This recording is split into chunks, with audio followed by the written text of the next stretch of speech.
Meron na naman tayong dumating na helmet galing sa Geely Helmet Philippines. Maraming salamat. Ito nakakirop pa sa akin. Victor Gonzalez, Boss Vic Vlog. Nebula Gray na medium size kasi medium size naman yung fit sa ating ulo. So ito, sirain na natin, bagong-bago pa. Tingnan natin, unboxing natin kung ano bang klase yung Nebula Gray. Unang-una, may Geely helmet na dust bag. Tapos, iridium lens. Hindi ko malaman kung iridium to, malalaman natin mamaya. Wala na laman. Sa natin, hindi natin ma-identify kung iridium lens talaga. Ah, smoke. Dark, parang type ko to.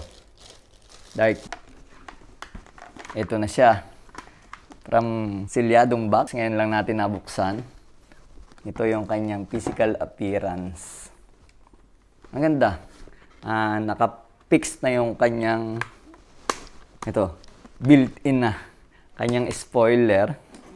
Tapos, tanggalin na natin itong sticker. Ayun. Clear siya. Tapos sa loob, may kasama pa sa tag na automatic pag bumili ka, napapansin ko pag bumili ka ng Geely helmet, meron na agad na keychain na kasama lagi. And siyempre, pinaka-manual user niya. Alright? Pag binuksan natin ganyan, single visor lang siya. Wala siyang sun visor sa loob. Tapos, tingnan natin kung meron ako nakakapa sa loob na intercom ready. And then, may quick release din. Para kapag na-aksidente tayo, ito agad yung hinihila ng mga nagre-rescue. Huwag naman sana, no? Knock on wood. Tapos, yung kanyang quick release na strap ay dati pa rin na quick release na plastic. Tapos, iba na yung design. Yung loob, yung foam. Antibacterial foam kasi itong ginagamit ng Geely, kaya maganda rin.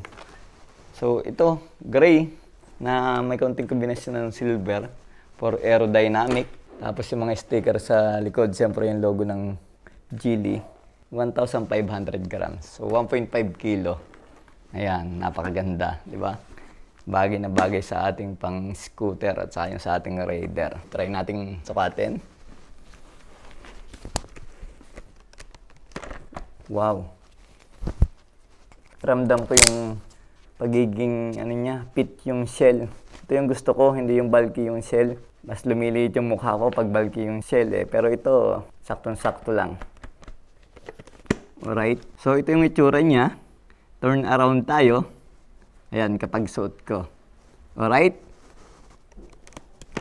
Ang halaga nito ay 2,995 pesos lang. Mas mura siya kung ikukumpara sa ibang model ng Geely helmet dahil single visor lang siya. Pero kagandahan, may extra na pamalit dito. Isang smoke.